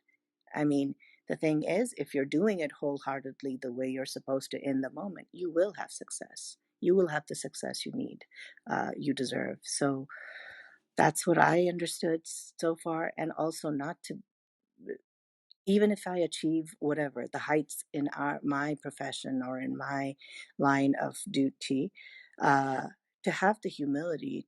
to know that there is something even more probably achieved, someone else who's achieved even more and can teach me more. Um, so to be open to that. Did you want to say something else, Mother? Yes, can I ask something else? Sure. I don't know if anyone can answer it because we're also getting to the point where it's probably 12, almost getting close to 12:30 in India. So I want to also keep that in mind. Yes, go ahead. Yeah, like in today's world, like what to do when people by unfair means are winning the battle and we going by the fair means loses the battle. So that's where the person feels kind of depressed or something. Well, we also saw that happen, right? Yeah, Leading up to this Dharmkshetra, the Kurukshetra battle. Uh, what Shakuni was doing, what Duryodhan was doing, wasn't on. They weren't going on the path of dharma to trick the Pandavas. They tried to burn them alive in that wax castle. Uh, but in his mind, he was winning. He still was holding on to the crown. He was the crown prince. He was going to become the next king. He wanted it all. And yes, it is in a moment and feels like it is dejecting.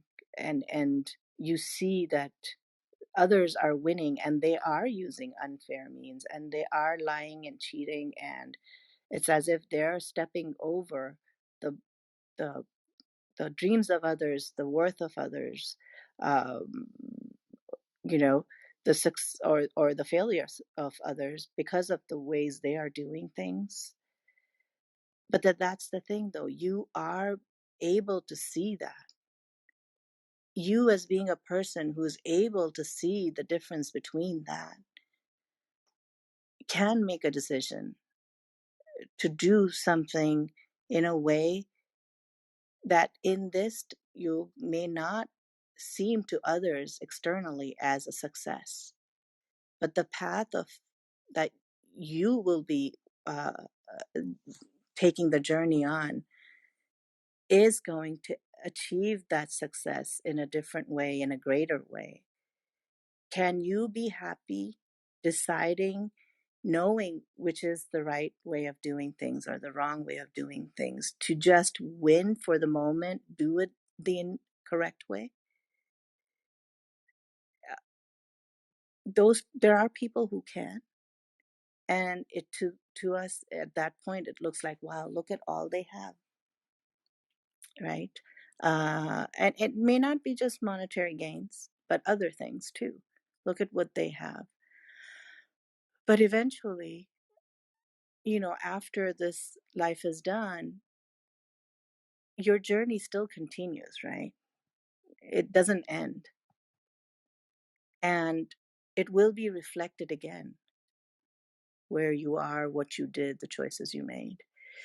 But from what I'm understanding now, if you are a person who understands the difference between what is the righteous way of doing things and what is not, what is more inclusive and what's not, and you are then capable of seeing that, your eyes are open, your senses are open, you're taking that in, you then have the power uh, to make the decision to take that path that will allow for the righteousness to continue.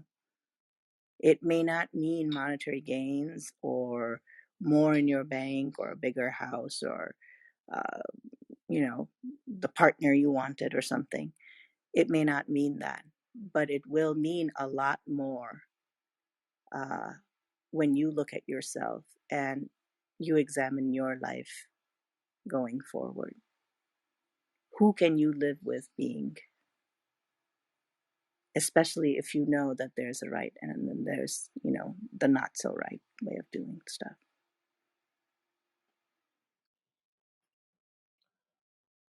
I think we must pay attention to the fact that uh, peace is the biggest solution to everything. You don't even need to look anywhere, just look at Mahabharata. Even despite all the tricks and all the politics which the Kaurava side played, uh, the Pandavas could easily have gathered an army and launched an attack long back, many years back, but they never did. Even at the foothills or at the juncture of the Kurukshetra being set up, even at that time, they still ended up uh, uh, seeking peace as the option. And we must really focus on Sri Krishna, who himself volunteers to become the Shanti Dut, the peace messenger. That's the biggest message you can have. And this is Sri Krishna we are talking about, who in his early times, he basically shifted his capital even from Mathura to uh, Dwarka. And Dwarka. basically, uh, he even accepted taking on the name of Ranchod, wherein he left the battlefield also just to protect the people from further wars and just to avoid that war. He is okay with taking that name as well, as long as people call him out. He will always reply and respond, even if that name can be a Ranchod. So I think you don't need to look further. Just look at how Sri Krishna lived. That is the Bhagavad Gita in itself. His life is the teaching of the Bhagavad Gita. So either you follow his words or you just follow how he lived. Either ways, you will approach what he is and absorb his entirety. So in that ways, peace is the best option, and whatever cost you have to pay, peace will still be coming cheaper. And war is probably, it's, you could say, the final of the most final solutions to any form of a situation. And that too, this war is not for personal means. You must keep this in mind at all times. It is not a personal battle being fought. This is not a personal battle of Arjuna. He is fighting a cause. He is fighting a bigger purpose over here. And he is a warrior, so he has to do it. He's not a farmer, or he's not a Brahmin, or a rishi or a muni. He's a warrior who has been trained all of his life for wars like this. So he cannot really absolve himself of these duties. I'm pretty sure that we are also not warriors, but yes, we do face such situations in our life. And then we have to look at it, am I being personal about it, or is this problem involving other people as well? Because when you have a personal agenda to it, then everything starts coming up. All selfishness, jealousy, anger, everything will come up as long as you are keeping it personal. So that's the thing. You have to always choose, always peace. Peace is the only solution for everything. Because when you really speak about forgiveness, forgiveness may or may not be about the other person or the other situation. But for sure, it is definitely about you. When you forgive, it's more for you than any other person out there. You basically forgive yourself. You let go of the guilt, the memories, the emotions inside you. That is the basic meaning of forgiveness. If you can do that, there's nothing which can stand in front of you. A person who forgives, there's probably nothing which can really stand in front of that person. So I think that should be the key takeaways from the Bhagavad Gita, and more importantly, from the life of Sri Krishna. Madhuji, I hope you continue to come and join us. It feels like um, you have a lot of questions that I know I have tackled. These are questions that have come up. By no means have I found any solution or a permanent solution. At times when I am reading the Gita, I feel more at peace. And then, you know, then something else happens, and then I have to relearn the lesson, and then the next thing happens, and I have to relearn the lesson every time. And I know I'll be learning a lot more lessons before this life is done, and then I'll continue doing that learning. Um, but but awareness, the fact that you're aware that there are these two sides, or three or four, is the beginning, and then you take the next step aware with that awareness and the teachings and the learnings that you are garnering. And at times I feel, when I'm completely overwhelmed,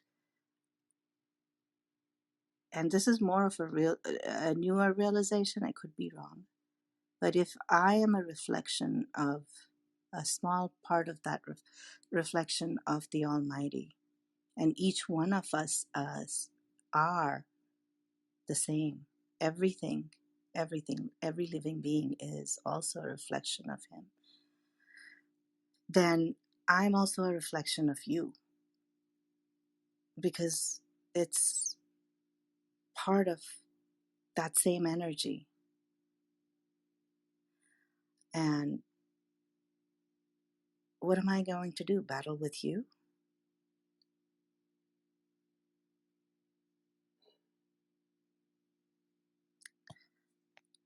I don't know. I'd rather be connected to you.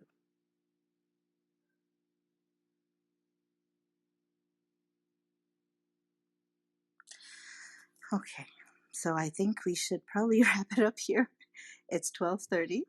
Sukanya ji, just one second I want to take. Sure. There's one very, very popular saying in Sanatana Dharma. Dharmo rakshati rakshitaha. That means, what is dharma? What is dharma? Doing right, taking tough decisions, and seeking the truth. What is seeking truth? Seeking Almighty, and also taking tough decisions. Easy decisions gives perks, instant perks, but later there are a lot of consequences.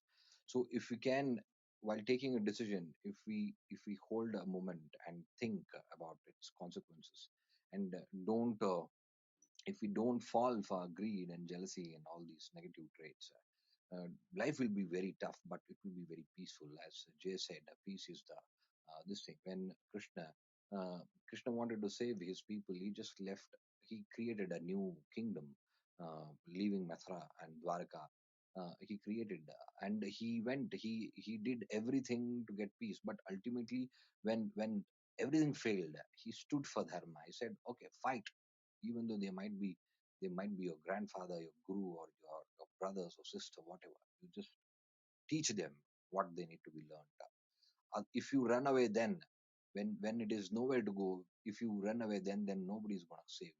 That's what I think. Only if we stand by the dharma, dharma of this body, dharma of this life, dharma of Sanatana, then definitely it will save us every time.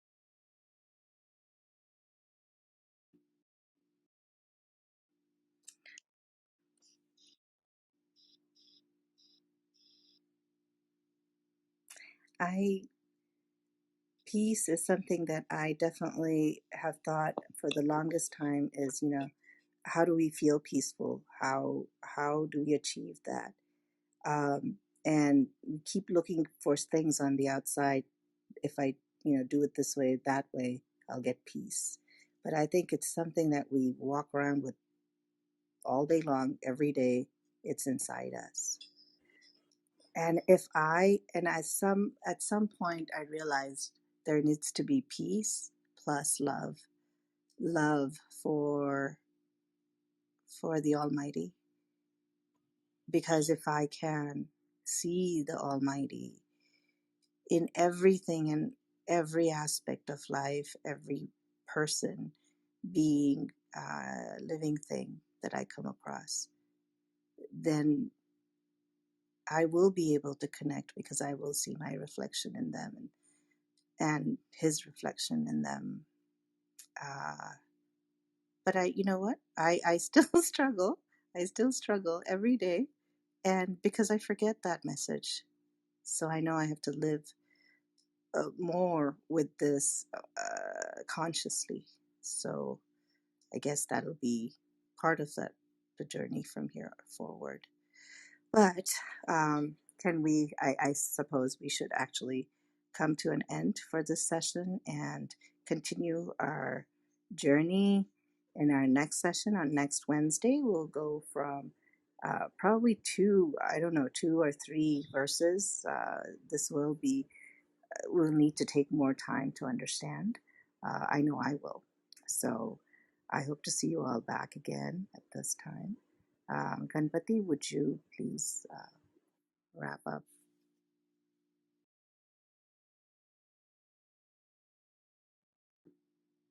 Sukanya, I think. Should I say something? I just wanted to add one line. Go ahead. Yeah. This is especially for the people like who are new to Gita or who has just joined this, room. So I think in today's world where everyone is so busy, attention span is so low, so short, and people don't have time. We are so much into materialism. So Bhagavad Gita is the easiest way to, I think, get closer to the God and to attain knowledge and to, kind of attain nirvana in itself. And the second thing is that, like Sukanya just said, that every day we learn Gita, we analyze it, and then somewhere we, the learnings, gets missed or we forget. So that happened, no, even in the chapter 4, if you go through where the God said that how he gave the Gyan to Lord's son, and from Lord's son it came to Manu, then to Ikshwaku, and then the message got lost in the generations. Then again, the Bhagavan Krishna had to come to the earth, and again he had to reteach all of us the beautiful lesson of the Bhagavad Gita and the everything, like, so I think we should propagate Gita to the newer people, and we should keep going back to Gita. And every time I read Gita, I get a new perspective. So far, I have been reading on my own only, and every time it's fulfilling, very content and very new meaning, different kind of discovery. Like I have my own interpretation of Gita, like 3, 4 interpretations so far. So that is really good and really beautiful. I think I will be regular here, and I think timing will be the same, Sukanya, right? Today's Yes. time only, right? So it starts. Yeah, so I It's will be supposed to regular. start at 10:15 p.m. After we finish, we have a Mahamrityunjay jap that we do, and then we come here straight. So Jay, you were saying, is Ganpati not there? I think he might be eating, so. Okay. All right. Manojavaji, would you please close out the session? I usually just, all I know is Om Namo Bhagavate Vasudevaya. I don't know beyond that. And then that's the truth. That is enough. I'll just, you want me to recite Shanti Mantra? Sure, please. Okay. Just give me a second.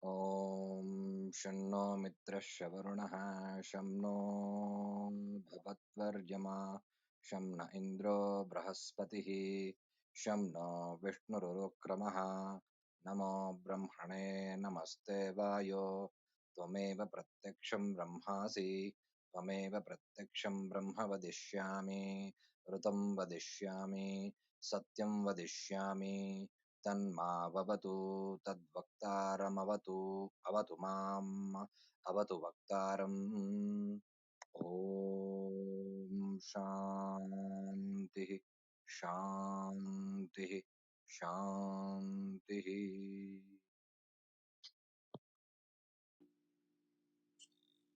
Jai Shri Krishna. Jai Om Shri Krishna. Shanti. जय Shri Krishna. Jai Shri Krishna. Jai Shri Krishna. Bhaj Govindam.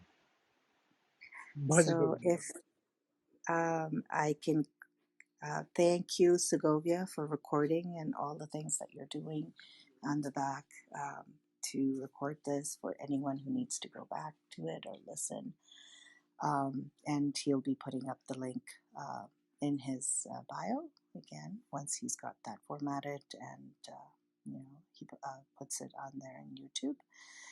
So thank you, and thank you for all of you for coming together and enriching each other's understanding, your understanding, my understanding of these amazing words to slowly decipher.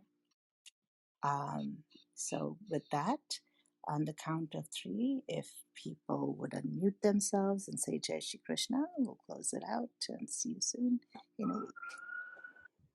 Jai Shri So Krishna. Jai Shri Krishna. Jai three, Shri two, one. Krishna. Jai Shri Jai Krishna. Jai Shri Jai Shri Krishna. Krishna. Shri